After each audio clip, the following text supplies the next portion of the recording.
Parents को India में ये लगता है कि एविएशन एक बहुत ही रिस्की फील्ड है। It is not risky, but it's a very disciplined field as compared to any other field. There is a International Civil Aviation Organization जिसकी अपने regulations होती है. Then Government of India, Indian system के अंदर में बहुत सारे जहाज आने वाले हैं और every aircraft requires a team of experts. In fact, RCS airport अगर हम देखें इंडिया में, Government of India is expanding. How do you stay a lifelong learner as a leader? Andaman Nicobar की बात करें जो कि चारों तरफ से जहाँ लैंड मास है नहीं, वहाँ पे अगर मैं ग्राउंड बेस इक्विपमेंट लगाना है तो मैं कहाँ लगाऊंगी? हमारा इंडियन एयर स्पेस बहुत बड़ा है। एक दिल्ली से उठ के 5.5 घंटे जो हमारे इक्वेटर के 6 डिग्री नीचे तक जाता है, इतना इंडिया एयर स्पेस कंट्रोल करता है। इक्वेटर के साउथ में एयरक्राफ्ट जा रहा है, वो भी हम ट्रैक करते हैं। तो with radar we are able to track the actual position of the aircraft anywhere. Aircraft blind हो सकता है, उसको कुछ नहीं दिखेगा, लेकिन हमें ग्राउंड पे बैठे बैठे दिखता है वजह क्या है। स्टूडेंट को पायलट बनना है, आप उन्हें क्या रोड मैप देंगे? आज की डेट में बड़ा आसान हो गया है। पायलट बनना एक डिसिप्लिन जॉब है। सबसे पहले रिक्वायरमेंट इसमें होती है अवेयरनेस आपकी होनी चाहिए। पायलट बनने के लिए पीपीएल लेना थोड़ा आसान है इंडिया में, एंड फॉर पायलट ट्रेनिंग कुछ घंटे की कमर्शियल पायलट के लिए आपको फ्लाइंग आवर्स चाहिए होते हैं। Because of the fuel cost ये थोड़ा सा कॉस्टली होता है। छोटा डिसीजन भी बहुत बड़े कॉन्सिक्वेंसेस कर सकता है। तो अगर एक डिसीजन आपको लेना है उससे पहले आप अपने आप से क्या सवाल पूछते हैं? Hello everyone and welcome to another episode of Rubaru, the very own podcast of State MR Jaipurya School's Banaras Babatpur campus. I am Gauri Singh, your host, and today with us, we have a visionary who turned curiosity into a career and responsibility into leadership, Mr. Puneet Gupta sir, the director of the Varanasi Airport.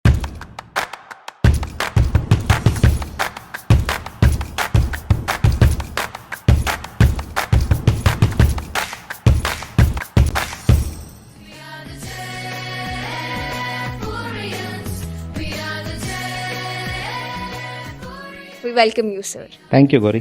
To begin this podcast on a very high note, sir, we all would love to know, how did your journey into aviation management actually begin? It's a long journey. In fact, this is nearly, I have completed around 30 years of service. So I started my career about 30 years back in 1997 when I joined Airport Authority as air traffic controller. So before that, I did my engineering in 1996. So that was not an era of internet, so I didn't know much about aviation. In fact, that was just, I had never taken a flight before that. So that was joining as air traffic controller, that too was not publicly known. I didn't know much about it. I got this opportunity, I appeared for the exam and I qualified for it. So I appeared for the exam and then a voice test was done. So I joined. After that, I joined CATC Bamroli, which is in Prayagraj. There I learned about this trade. I'm always eager to experiment. That is the first part. So anything that comes across my field, I just experiment with it. I love it and I put my all efforts. So I had put, even though it was new to me and much different than the engineering that I was doing. So I am an electronics and a communication engineer, but then air traffic control is something way out than the engineering that I was being. But I started with it, keeping into thinking this is a very new field and this is something people are doing it and they are doing it. So there are intricacies to this one. It's a very different field, but then too much of intricacies are there. Too many concepts are there, totally new aviation world. So initially it was a slow learning phase. So I learned the tricks of this. After that, when I was posted to air traffic, I was really fascinated by the type of work that is being done. It has got its own charm. After some time, I started loving it, and I was after a few years, I worked across. I went up to instructor also in air traffic control. I was a radar instructor. I worked at Delhi Airport, which handles about 80 movements per hour, in fact. 80 movements per hour we are handling. So very complicated one. So over the years, then I came up to this one. So right now, after that, I changed over to the management and now I'm airport director. So that's great, sir. Sir, was there a specific movement that inspired you to join this field? See, that day I applied for this air traffic control job, I saw the publication in the newspaper at that time. And I applied for it when I was in the final year of engineering. I was looking for some government type of job. I didn't know much about aviation. Truly speaking, I didn't know about it. So, but I was ready to accept any challenge working for the government of India. I really wanted to serve the Indian public. So, I filled the form, I applied for it. And the day I was selected, I didn't know much about it.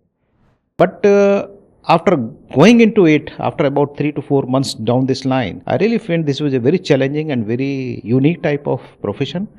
And I was very lucky that I got selected. So after that, I made it as a hobby, as my passion, and then I really excelled. So the change came after this I joined. And in fact, today also, there are many government applications. In fact, you don't know about it unless you go into it.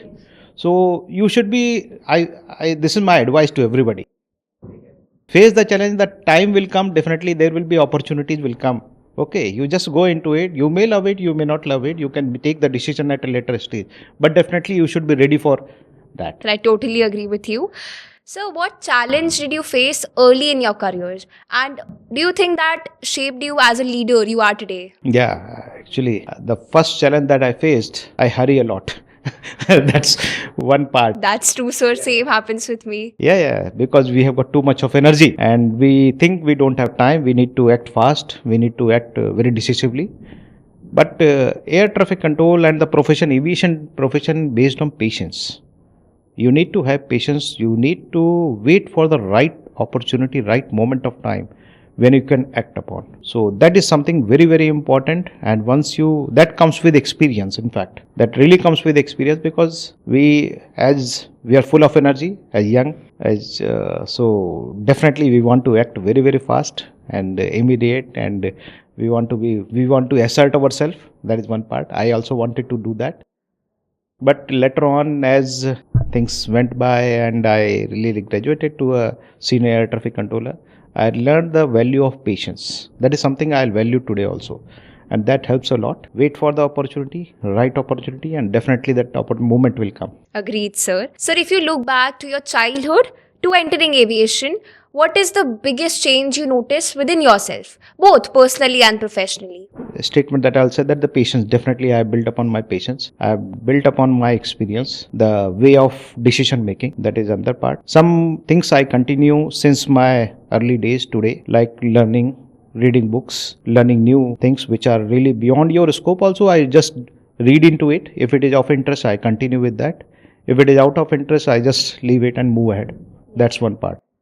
But I still today keep on learning. I read new technology, about the new technology that is going on. As on date, since I passed out or my engineering college, after that, many things have happened.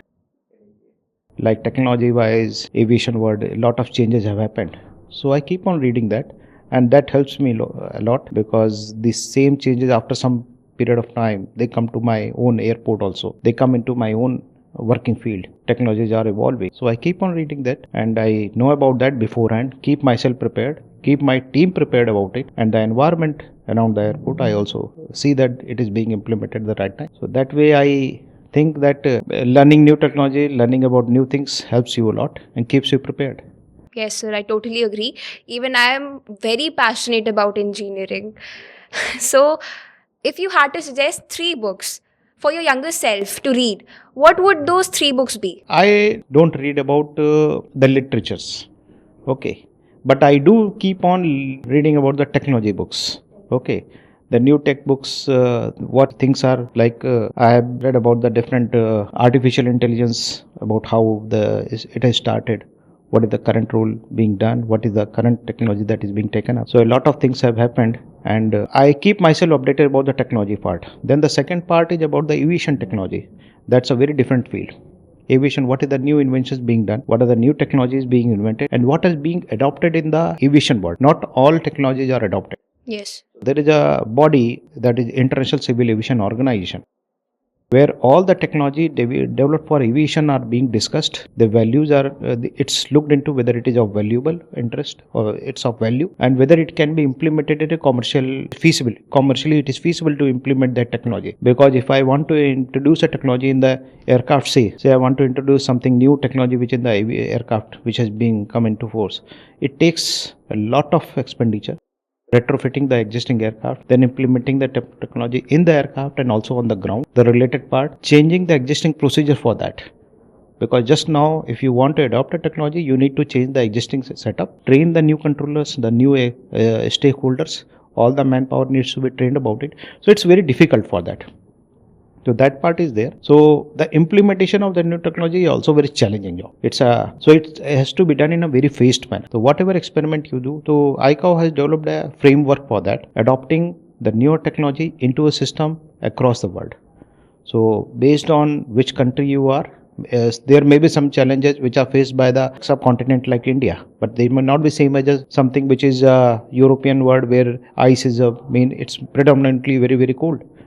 So some of the technologies are, or somewhere like near the equator, that challenges are different. At the polar countries which are near the poles, they've got a different challenge. All the technologies may not work. The satellite positioning is around the equator. So the countries which are near the equator have got a better access to the satellite technology compared to the polar one. So if a technology cannot be same all across. Great. So these are planned it's a way beyond, it has to be looked by multiple stakeholders. Different constraints are there for different countries depending upon their geographical location, that language, the culture or something like that. There are different, we may not think of, but definitely it comes into play. So these are looked into, and then long and very plan is developed, and then the technologies are implemented. That is the second part. And the third part I'll say about learning about, I visit a lot of countries, know about their culture. So that's also a very good learning experience. Okay. Coming from Indian society, I know about this, but then when I go abroad and meet people there and learn about their culture, it's totally a new experience, which I think some things are really good, some things are not acceptable to us as an Indian society. But then to understand them, how they behave and what is the culture there, it really empowers you to think upon that, yes, they also have got some different good things to talk about. So that thing, yeah, I really appreciate that. So if you had to choose one favorite country of yours which you have visited, so which one would it be and why? I have visited across multiple countries, Europe, USA, Singapore also. So that way I feel the Japanese culture, I really love the discipline that they maintain. And it's world over, I think this is one of the best. They're very, very punctual, number one, which we really will need to work very, very hard. And we are very passionate about the work that they do. If they start a work, they do it with full passion, even if there is nobody to monitor it. Like in India, if we assign a work to somebody, we have to have somebody overlooking him and to continuously guide him. Okay, we don't do it with full precision and full whatever value is. I was really, first time I visited USA and was by Japan, Narita airport, I landed there. So I took a flight from Delhi. So Delhi, I was going into the Aerobridge, the facility that connects the aircraft to the terminal building. So I was looking into that, and I had that prior experience in India, whatever the infrastructure is there. I landed in Narita airport, and immediately when I came out, I saw the Aerobridge. I was really taken back by the precision, the civil engineering work that they had. It was so precise, like on a paper book, how you draw a drawing with everything in place. Even the corners are very, very 90-degree. The precision, the curves are smooth. Something that you won't find in the civil engineering done in India. You see a road here, even if we have spent lakhs and lakhs and crores of rupees there, but the precision misses out.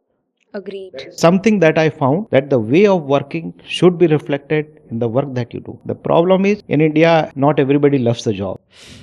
So people in Japan, people actually work what they love. That is a very important thing that I understand. They follow their passions basically. So that's why even if nobody is looking into it, they put their entire heart in the work that they do. It's very precise, very particular about it. You see a line on a road and it will be straight line, irrespective of whatever it is. And that's something that you won't find in India. Agreed. So one thing that we can learn from Japan is the fact that they are very precise about their work they do, and also that they're very hardworking. And if you agree with Sir's point, you can like this video and share it with your friends. Sir, for the students that are unsure about their true calling and their career, so what would you like to say to them, and how can they identify that what is their true calling? It's about the student. See, everybody by the age you come, by 9th or 10th, you are learning about most of the things. You are aware of the basic knowledge. In fact, is already given to you. By 11th and 12th, you should be able to understand what is your true passion. Things do come, because knowledge wise you are nearly prepared. I won't say completely prepared, but definitely you are nearly prepared. You know about all the aspects that a normal person should know. So after that, it's the true passion comes from what you start liking. Okay, you may be loving to play games. In fact, you may love playing games, or you may love reading books about technology or arts, something that comes naturally. So if you really follow that and that interests you, so you should pursue into it. See for some time. See, it's still a decision can go wrong. Definitely you should experiment for about 6 to 8 months. Look into it, see if it further, because the technique, once you go into very detail, things are very, very different. Taking a thing professionally and taking a thing by hobby is two different jobs. It's okay. You may not be able to pursue it. After some time you may feel you are not fitting into it because there is a lot of competition. But if you are really passionate about it and you really think you can do it, you should pursue, and you should be able to put it where you are able to put your 100% effort. That is the true value. There you can pursue your passion, in fact. Agreed sir. But sir, काफ़ी सारे parents को India में ये लगता है कि aviation एक बहुत ही रिस्की फील्ड है. तो हमें देख रहे सभी पेरेंट्स के लिए आप क्या मैसेज देना चाहेंगे? Risky field, I will say parents का परसेप्शन है. It is not risky, but it's a very discipline field as compare to any other field. There are lot of regulation. It's a totally regulated environment. First of all बहुत सारे regulations हैं इसमें. There are international civil aviation organisation जिसकी अपने regulations होती है. Then government of India, because it's a very safety centric job. Okay, जहाँ पे safety is paramount. Whatever operations we, किसी भी अन्य जॉब के कंपैरिजन में if I feel we the safety ratio हमारा जो है सबसे हाईएस्ट है. सबसे ज़्यादा सेफ ट्रेवल मोड्स में आज की डेट में देखेंगे तो एविएशन ही है. And this is just because the type of regulation that are around it. तो डिसिप्लिन और बाकी आपका कार्य करने का है. तो एनी जॉब, इनफैक्ट आप रेलवेज में जाए, बस में जाए, risk is everywhere. Even if you travel by car also, risk is there. But the regulation, the safety culture which is already behind the aviation world, that ensures that the safety is being taken care of. So because of that, so people, if they really feel, मैं parents को सभी को बोलूँगा, आपका बच्चा एक अगर aviation को सेलेक्ट करता है तो he is really doing a wonderful job. ठीक है. डेफिनेटली हार्ड वर्क तो हर जॉब में होता है. In this field also there is, definitely किसी भी जॉब में जाएंगे hard work is there. In fact if you go to sports also, वहाँ भी हार्ड वर्क है. You need to continuously work day in day out, तब आप एक मैच जीत पाते हैं. तो दैट सेम इसमें है. तो इसमें भी जितनी प्रैक्टिस इन्वॉल्व होती है, आप जो इस कंट्रोलर को या पायलट्स को देखते हैं फ्लाई करते हुए, तो यू थिंक अपॉन कि उस 2 घंटे की फ़्लाइट के लिए उसने कितने हंड्रेड्स ऑफ आवर ज़मीन पे प्रैक्टिस में सिमुलेटर्स पे दिया होगा. So that is reflected out there. तो उसके पीछे जो आपको जो आखिरी सीनरी दिख रहा है, उसके पीछे वो हार्ड वर्क है. वो people really don't know about it. ठीक है. उसके कितने उसने पेपर दिए होंगे, थ्योरी के पेपर दिए होंगे, रूल्स के बारे में पेपर पढ़ा होगा, उसने जो है मेट्रोलॉजी के बारे में पेपर दिया होगा, कम्युनिकेशन के बारे में दिया होगा. बहुत सारी टेक्नोलॉजीज हैं जिसके बारे में उसने हार्ड वर्क किया हुआ है. आई थिंक पेरेंट्स को समझना चाहिए कि बच्चा एक मेहनत करने वाला बच्चा है and we should believe on him. ठीक है. अगर उसने सेलेक्ट किया है तो you should be able to do it. बिल्कुल ह्यूमन्स ही करते हैं इसको. कोई ऐसा नहीं है कि कोई इसमें बहुत टेक्नोलॉजी, मतलब कोई रोबोट्स वगैरह करता है. It's humanly possible and people have done it. People have excelled in this.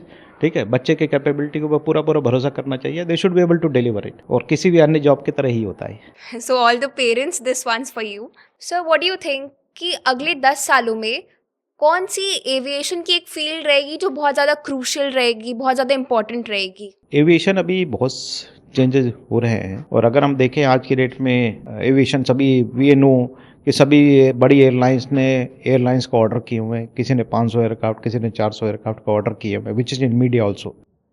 तो अभी हम देखें कि इंडियन सिस्टम के अंदर में बहुत सारे जहाज़ आने वाले हैं अगले कुछ सालों के अंदर में. और every aircraft requires a team of experts, team of professionals to work with. ठीक है. एक एयरक्राफ्ट एस्टिमेटेड है मोर देन 200 जॉब जनरेट करता है.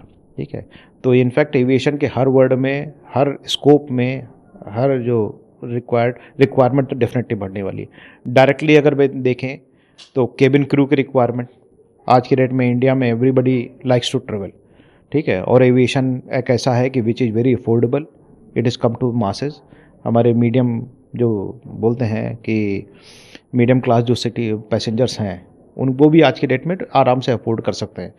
तो ये देखते हैं कि कंपटीशन इज गोइंग टू, ठीक है. और ये अभी तो हम मीडियम क्लास तक पहुँचे. जिस दिन ये लो मीडियम में और इसके नीचे के पहुँच जाएगा, तबके तक पहुँच जाएगा, तो everybody will start travelling. This is the first primary mode of transport that will, because it saves time.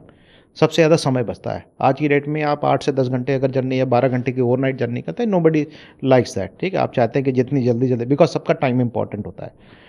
तो ये जितने एयरक्राफ्ट्स आ रहे हैं, ये हर फील्ड में, चाहे वो टैक्सी ड्राइवर, चाहे भी केबिन क्रू की बात करें, केबिन क्रू की है, फिर उसके बाद ग्राउंड स्टाफ हो गया, ग्राउंड स्टाफ में उनके जो सपोर्टिंग स्टाफ्स होते हैं उनकी रिक्वायरमेंट हो गई, बुकिंग क्लर्क्स हो गए, उनके बाद रिसेप्शनिस्ट हो गए जो उनके काउंटर पे बैठते हैं, जो आपके टिकटिंग एजेंट्स होते हैं उनकी रिक्वायरमेंट बढ़ जाएगी। उसके अलावा उनके जो पीछे नॉक होते हैं सेंटर जहाँ पे उनकी नेटवर्क प्लानिंग होती है उनमें रिक्वायरमेंट्स होती है, उनकी बढ़ जाएगी। ये तो केवल एविएशन एयरक्राफ्ट्स की बात कर रहे हैं। इसके बाद इनको मैनेज करने के लिए अगर एयरपोर्ट अथॉरिटी ऑफ इंडिया जो एयर स्पेस मैनेज करती है, एयरपोर्ट पे रिक्वायरमेंट बढ़ जाएगी। एयरपोर्ट्स बड़े हो रहे हैं, हमारा अपना एयरपोर्ट बड़ा हो रहा है। आज की डेट में हम 10,000 पैसेंजर पर घंटे पर डे हैंडल करते हैं, ये हम 40,000 पैसेंजर पर डे हैंडल करेंगे विद द नेक्स्ट। तो हमारे एयरपोर्ट पे स्टाफ की रिक्वायरमेंट है। हमारे एयरपोर्ट्स पे हर तरह के जॉब्स होते हैं, चाहे वो एचआर का हो, चाहे फाइनेंस का हो, चाहे कॉमर्स की बात हो रहे हैं, चाहे वो कमर्शियल मैनेजर हुआ है, लीगल मैनेजर्स हो गए, हमारे यहाँ ऑपरेशनल इंचार्जेस हो जाते हैं, एयर ट्रैफिक कंट्रोलर्स हो जाते हैं, नेविगेशन इलेक्ट्रॉनिक्स इंजीनियर्स हो जाते हैं जो हमारे टेक्नोलॉजी को मैनेज करते हैं। Then we have got managers at different level. हर तरह की फील्ड्स हमारे यहाँ होती है, तो इन सब में भी रिक्वायरमेंट है। इनफैक्ट आरसीएस एयरपोर्ट अगर हम देखें इंडिया में, government of India is expanding.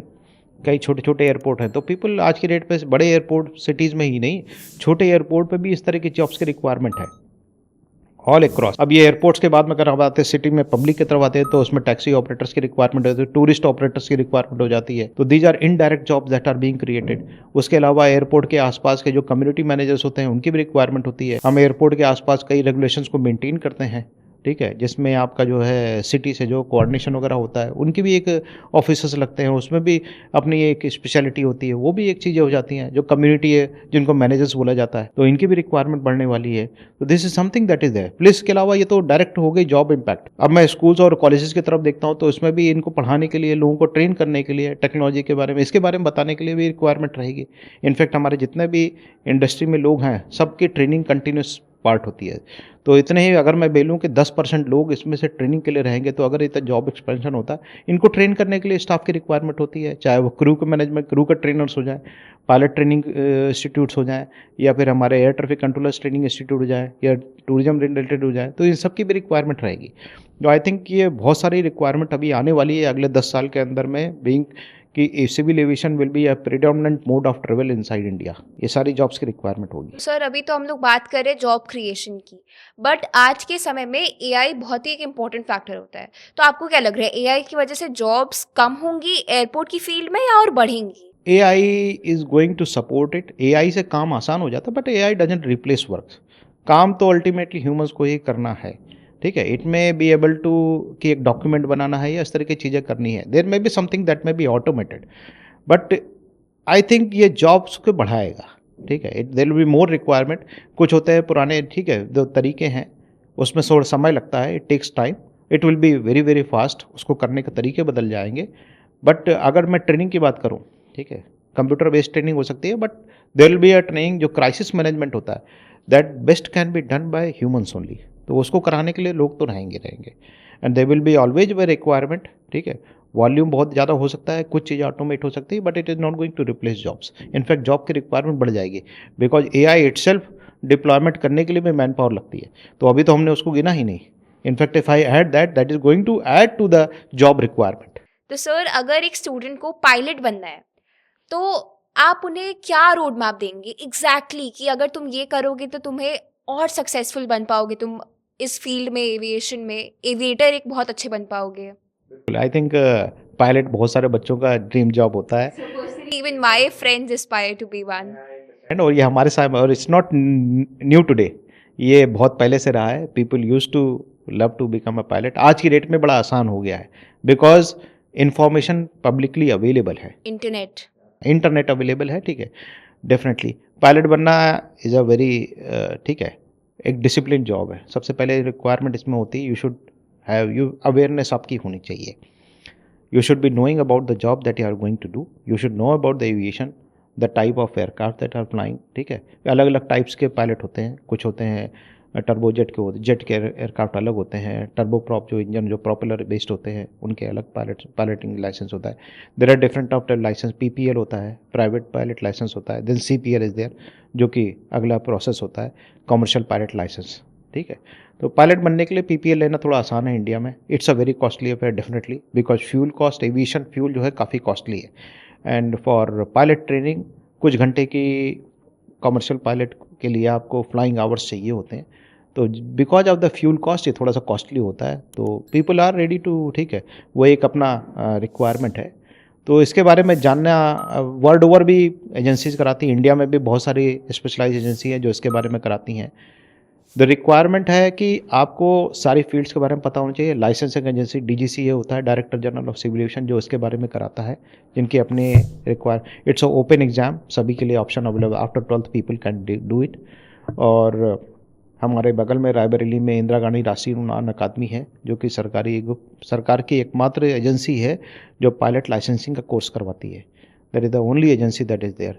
But इसके अलावा प्राइवेट एजेंसियाँ पूरे इंडिया में हैं, they are doing a lot of work, और उनमें स्पेशलाइज कोर्सेज हैं, 1 या 2 साल का कोर्सेज होते हैं। You can take the courses and then appear for the exam for DGCA। आप क्लियर कर लीजिए, उसके बाद आपके पास फ्लाइंग आवर्स करने होते हैं, जो कि कोई भी जो पायलट ट्रेनिंग एजेंसियाँ होती हैं उनके पास अपने एयरक्राफ्ट्स होते हैं, तो उसमें रिक्विजिट नंबर ऑफ आवर्स आपको जो है फ्लाई करना होता है, and after that you can definitely pass the exam. It's a very easy thing आज की डेट पे, not a very difficult thing. I hope for everyone who aspires to be a pilot, this was helpful for you. And if yes, you can like our video, share it with your friends who want to be a pilot, and also subscribe to our channel. Sir, अगर आपका एक future vision हो वाराणसी के airport को लेके, तो वो क्या रहेगा, and what are you planning for the future? It's a great responsibility to run this Varanasi airport, बहुत बड़ी जिम्मेदारी है, and I am really indebted to my management for giving me this responsibility. हम यहाँ पे पब्लिक के लिए बेस्ट से बेस्ट करना चाहते हैं, वर्ल्ड की बेस्ट टेक्नोलॉजी यहाँ पे प्रोवाइड करना चाहते हैं, और हम चाहते हैं कि लोगों को रियली फ़ायदा हो, लोगों को यहाँ पे उनके लिए ट्रैवल का एक बढ़िया माध्यम बने, एंड दे शुड बी, मतलब वो कह पाएँ कि हम एक इंटरनेशनल टाइप के एयरपोर्ट से आते हैं जो वर्ल्ड क्लास का एयरपोर्ट है। This is my vision with the Varanasi airport, and that I want to fulfil. That's inspiring, sir. इतनी हाई रिस्पॉन्सिबिलिटी जॉब में आप कौन से रूटीन्स या फिर हैबिट्स फॉलो करते हैं जो आपको काम रखते हैं, कंपोज रखते हैं? देयर आर वेरी, कभी कभी तो बहुत प्रेशर होता है, एंड कभी कभी क्या इनफैक्ट एवरीडे ही होता है, दैट इज़ समथिंग देयर, क्योंकि वाराणसी एक बड़ा एयरपोर्ट है, एंड यहाँ पे बहुत सी फ्लाइट्स ऑपरेट करती हैं, बहुत से पैसेंजर्स आते हैं, and we are, it's everyday job in fact. तो even if you are sitting, it may be holiday, public के लिए छुट्टी हो सकती है, सैटरडे संडे हो सकता है, या कोई त्यौहार हो सकता है, बट त्योहारों पे हमारा प्रेशर बढ़ जाता है, the people are travelling on those dates, तो हमारी रिस्पॉन्सिबिलिटी बढ़ जाती है, वी अंडरस्टैंड। तो taking time out of it, जब समय लीन होता है, व्हेन एवरीथिंग्स आर स्मूथ, उस समय अपने लिए समय निकालना चाहिए, सो दैट जो प्रेशर आपका पीक टाइम पे बनता है, you should be able to calm yourself. तो वो उस तरह का करते हैं, taking time out of my job, और जब everything is very very smooth, जब पीपल आर, तब उस समय अपना जो पैशन है, फॉलो द पैशन, ठीक है, तो थोड़ा सा वर्कआउट करते हैं, ठीक है। एक्सरसाइजिंग इज डेफिनेटली एक आपका जो है एनर्जी रिलीज करने का, जो प्रेशर है, स्ट्रेस रिलीज करने का, it's very important. Air traffic controller being I was air traffic controller, तो दिल्ली वगैरह के एयरपोर्ट्स पे स्ट्रेस बहुत ज़्यादा होता है, बिकॉज फ्लाइट्स आर देयर, बहुत ही ज़्यादा रश रहता है, एंड एयर ट्रैफिक कंट्रोलर, मुझे याद है कि दिल्ली एयरपोर्ट पे जब मैं ATC करता था, हमारे बगल में चाय रखी होती थी, और चाय कब ठंडी होकर ख़त्म हो जाती थी, हमें पता भी, I never had a time to sip that also, इतना था, बिकॉज एयरक्राफ्ट चारों तरफ से चले आ रहे हैं, एंड इफ़ यू सी कि 80 aircraft, that means every 1 minute से भी ज़्यादा, 1 मिनट से भी कम समय लगता है for each aircraft to handle.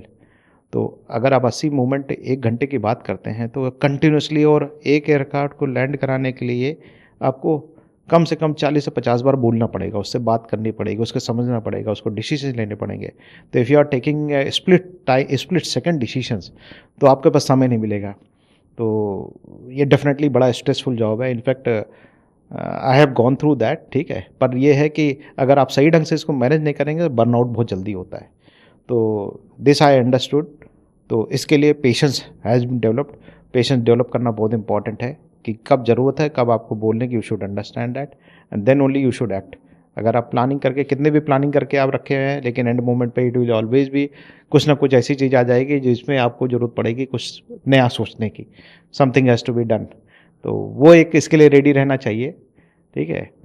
बाकी एयरपोर्ट ऑपरेशंस में भी ऐसा होता है, I think every day going to be smooth, पर इतना नहीं होता है कि कुछ एक नई चीज़ आ जाती है, and but I Aspire team work, तो मेरी टीम बहुत अच्छी है, आई एम रियली सभी टीम बहुत अच्छा काम करती है, तो मोस्ट ऑफ देम ठीक है 80 ज़्यादा % तो काम वही खुद ही कर देते हैं, because they are well trained, उनकी ट्रेनिंग बहुत अच्छी होती है and they are train to handle exigencies.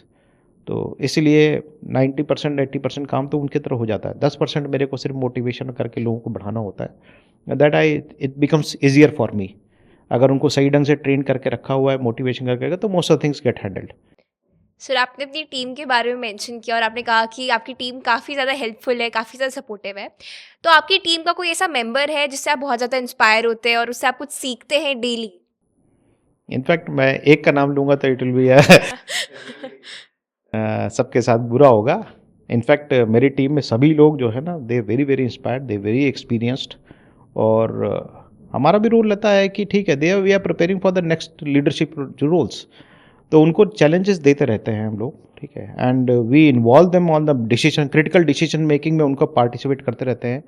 जब भी डिसीजन लिया जाता है उसके पहले एक स्टेक होल्डर मीटिंग होती है, we discuss the issue with them, everybody सबके डिस्कशन से होता है। तो उसमें जो नए लोग होते हैं, इनफैक्ट चाहे छोटा से छोटा आदमी हो, he understand how the decisions are forming. तो वो एक बहुत इंपॉर्टेंट चीज़ है डिसीजन मेकिंग में, इन्वॉल्विंग एवरीबडी। सजेशन सबसे आ सकते हैं, लेकिन विद एक्सपीरियंस यू अंडरस्टैंड कि कौन से सजेशन ज़्यादा एक्सेप्टेबल है। दे ऑल्सो अंडरस्टैंड कि हाँ, ये एक्सपीरियंस के कारण जो है ये एक्सेप्ट नहीं किया गया। तो that communication is very important, that is future ready. मतलब हम तैयार भी करते हैं टीम को, और team work I think, because ultimately on the, आप अकेले सब कुछ नहीं कर सकते, you should understand your limitations. तो करने के लिए आपको टीम की जरूरत पड़ेगी। तो टीम में एवरीबडी को इन्फॉर्म रखना, उनका पार्टिसिपेशन इंश्योर करना, ये एक अच्छे लीडर की रिक्वायरमेंट होती है, and that has to be done. Once you are able to do it, आपके लिए कोई मुश्किल काम नहीं होता। सर, बहुत टाइम ये होता है कि एक अच्छा लीडर भी बहुत टाइम फ्रस्ट्रेट हो जाता है।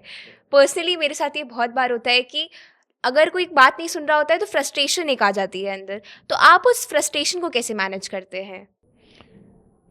फ्रस्ट्रेशन मैनेज करने के लिए डेफिनेटली देखिए, सबसे पहला पार्ट है कि पेशेंस रखना, बिकॉज वी अंडरस्टैंड सभी तरह के लोग आते हैं। कुछ लोगों का एक्सपेक्टेशन बहुत ज़्यादा होता है, पीपल गेट फ्रस्ट्रेटेड जब उनका एक्सपेक्टेशन मीट नहीं होता, सिंपल सी बात है। तो उनकी एक्सपेक्टेशन मीट ना होने के लिए पहले उनको रीजनिंग देना होता है। You need to justify to them why it is not acceptable, why it is not being, क्यों नहीं हो पा रही है।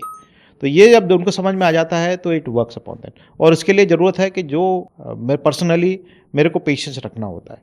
कुछ लोग they are difficult to work with, but आप if you are patient, you make them understand why it is difficult, ठीक है, क्यों नहीं हो पा रहा है, why we are not able to work along, या काम क्यों नहीं हो रहा है।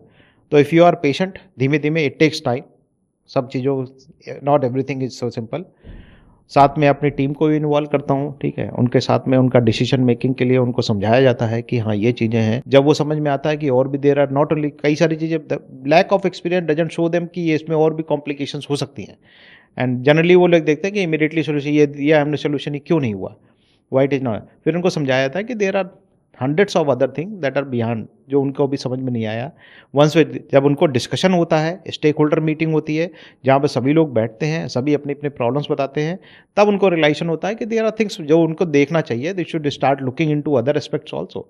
Once you do that, definitely आपका ठीक है, मोस्ट ऑफ देम 99% लोगों को समझ में आ जाता है।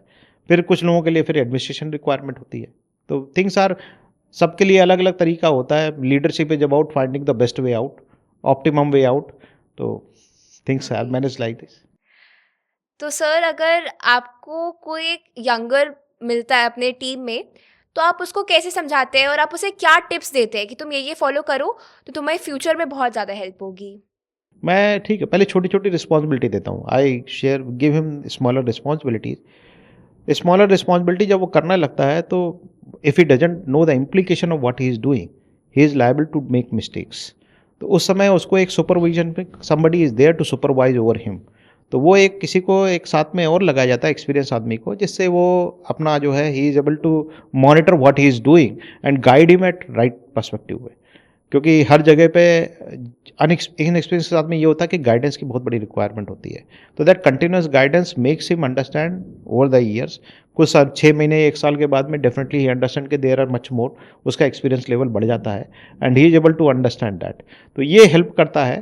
तो इनिशियली आई थिंक ज़्यादातर लोगों के साथ में यही होता है, एक सुपरविजन के साथ में उसको जो है छोटी छोटी रिस्पॉन्सिबिलिटी देते हैं, ये स्टार्ट्स वर्किंग इट, बीच में मॉनिटरिंग चलती रहती है और धीमे धीमे, और यही ट्रेनिंग पार्ट होता है. This is what the training is all about. So sir, aviation एक ऐसी फील्ड है जहाँ पे एक छोटा डिसीजन भी बहुत बड़े कॉन्सिक्वेंसेस कर सकता है। तो अगर एक डिसीजन आपको लेना है, उससे पहले आप अपने आप से क्या सवाल पूछते हैं? फर्स्ट ऑफ ऑल मैं अपने एक्सपीरियंस का यूज़ करता हूँ first of all, even because we understand छोटे छोटे इश्यूज हैं, बट उनका रिजल्ट जो है बहुत ही खतरनाक हो सकता है. It could be far far more significant than what we are seeing into it. Like एक सिंपल सी बात है, अगर आप रनवे पे जा रहे हैं, आपको एक छोटा सा पेंच वहाँ गिरा हुआ दिख गया, you understand it's going to be a small thing, लेकिन वो बहुत बड़ा एफओडी है. It's a very dangerous for aviation. ठीक है, आप उसको नज़रअंदाज नहीं कर सकते. तो एक छोटा सा चीज़ है, लेकिन उसका implication could be very very serious. तो ये एक बहुत बड़ी चीज़ है. उसके अलावा जब आप ऑपरेशंस कर रहे हैं किसी तरह का, एक पैसेंजर ने एक सिंपल से कंप्लेन दी कि आज ये मेरे को यहाँ पे क्लीनलीनेस नहीं मिली, बड़ी सिंपल सी चीज़ है. ठीक है, इट इमीडिएटली रिफ्लेक्ट्स कि इतने सारे पैसेंजर के साथ में आई एनालाइज कि what is the result to that. क्या उस समय पैसेंजर इनफ्लो ज़्यादा था? क्या हमारी कैपेसिटी प्लानिंग ठीक से नहीं थी? आइदर हमारी टीम ने ठीक ढंग से डिलीवर नहीं किया. बड़ी सिंपल सी चीज़ है, बट उसका रिजल्ट किस लिए वो पहुंचा है, उसका रूट कॉज फाइंड करना, देन फाइंडिंग आउट द कि उसको जो है मेरे को अगले, because if I have to ensure the continuity, जो वो प्रॉब्लम बार बार रिपीट ना हो, तो until unless I find the root cause, छोटी सी चीज़ है, बड़ी सिंपल सी चीज़ है, बट वो किस जगह से आई है, I have to go into that depth, find out the result, और उसके बाद में उस पर डिसीजन लेना है.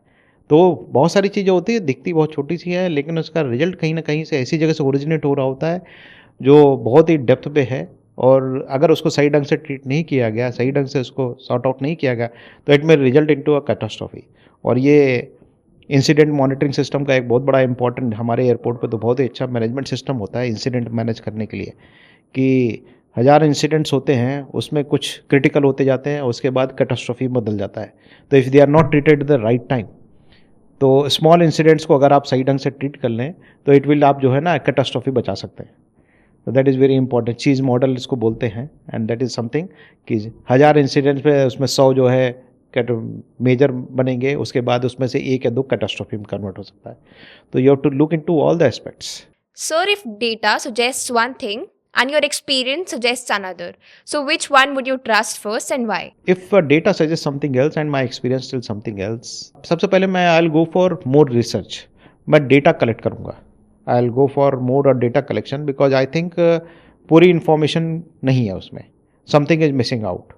Why the data is reflecting something else? Because experience भी एक ऐसी चीज़ है, over the years we have built up based on some data only. तो if the current data, suppose आज बोलता हूँ कि वेदर बहुत अच्छा है and winds are very very favourable, फिर भी aircraft are not able to fly. ठीक है, नॉर्मली ये होता है कि वेदर अच्छा है तो फ्लाई करना चाहिए, लेकिन अगर नहीं उड़ रहा है तो there is something else which is not. हो सकता है कि रनवे ही बंद हो, there could be other complication, या कहीं पे आसपास दिल्ली में हो सकता है कि क्लोजर हो, एयर स्पेस क्लोजर हो, कोई एक्सरसाइज चल रही हो एयरफोर्स की. तो there are other things which is still. ठीक है, अगर आपको इस तरह लगता है तो मेरा सबसे पहला रिस्पॉन्स होता है फाइंड द डेटा, क्या चीज़ है, what are the other things that we are missing out. ठीक है, 99% इट इज़ देयर कि we are not having the entire picture. वो बड़ी इंपॉर्टेंट है. And this aviation world we know we are connected. कुछ चीज़ें दिखती नहीं है, लेकिन वो सामने पीछे, उसके पीछे बहुत बड़ा इंफॉर्मेशन होता है, सोर्स होता है. तो वो इम्पॉर्टेंट है कलेक्ट करना. Sir, aviation evolves rapidly. So how do you stay a lifelong learner as a leader? I think learning एक ऐसी चीज़ है जो आपको ज़िंदगी में प्रोग्रेस करने के लिए बड़ी इंपॉर्टेंट है, बड़ी सिग्निफिकेंट है.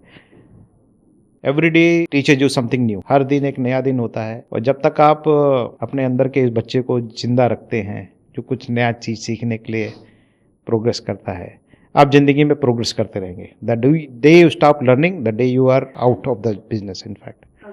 ठीक है, ये बहुत इंपॉर्टेंट चीज़ है. ठीक है, आपका पढ़ाई, आपके नॉलेज गेनिंग स्कूल कॉलेज में ख़त्म नहीं होती है. It's much way beyond that. जिस इंडस्ट्री में जाते हैं, हर इंडस्ट्री अपने आप में नहीं होती है, उसकी कुछ कॉम्प्लिकेशंस होती हैं, कुछ नई चीज़ होती हैं, अच्छाई बुराई सब कुछ होता है. तो उसमें से सीखते रहना है. ठीक है, and at some point of time, ठीक है, वो धीमे धीमे एक्सपीरियंस में कन्वर्ट हो जाता है. That is there. एविएशन भी एक बहुत बड़ा फील्ड है, और टेक्नोलॉजी का सबसे ज़्यादा फोकस तो इसी पे ऊपर है how to make things much more safer आज की डेट में।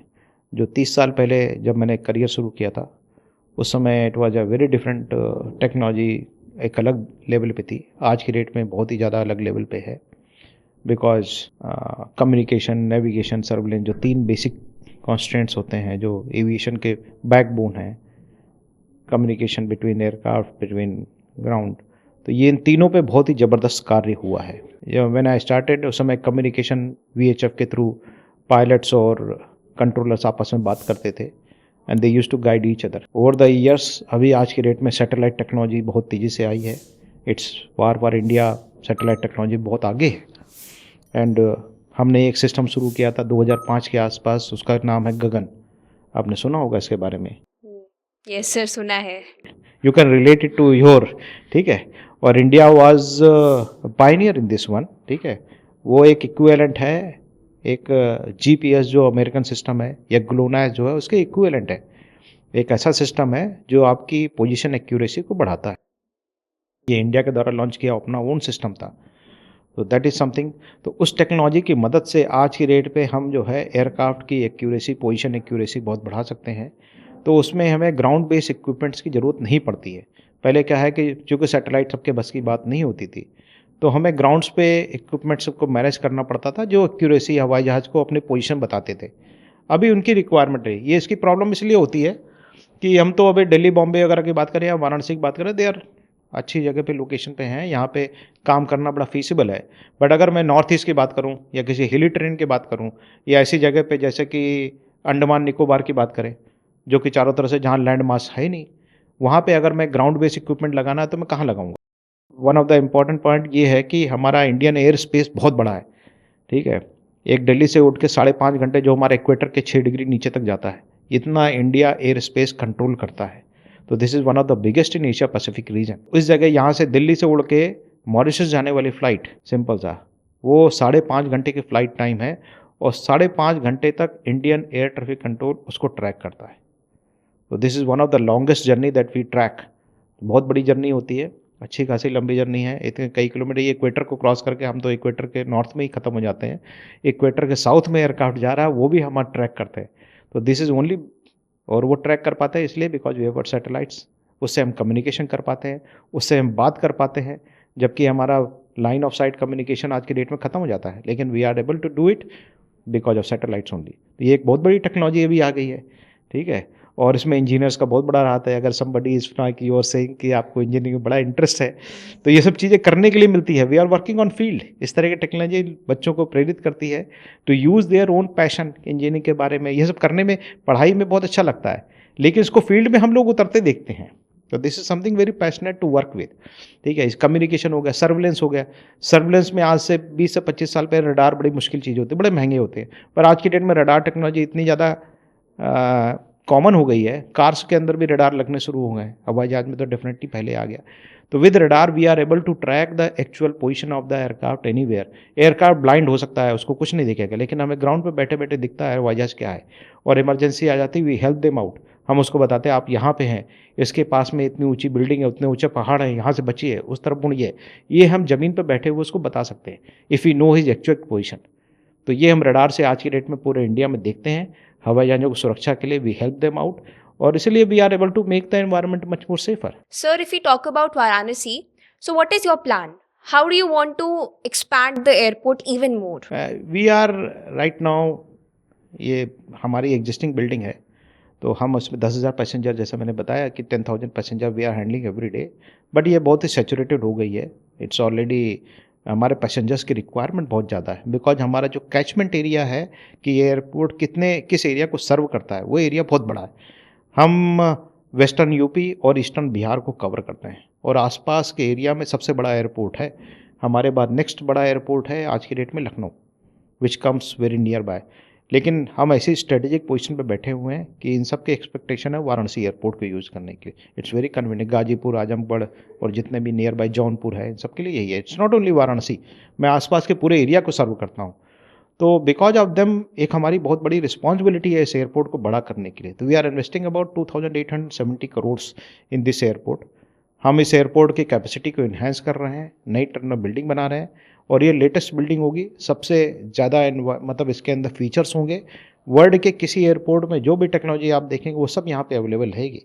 तो state of the art technology लगा रहा है, जिसमें आप चेक इन से लेके सामान के स्क्रीनिंग से लेके सिक्योरिटी से रिलेटेड है, पैसेंजर फैसिलिटी से रिलेटेड, हर चीज़ के बारे में लेटेस्ट टेक्नोलॉजी आप यहाँ पे देखेंगे।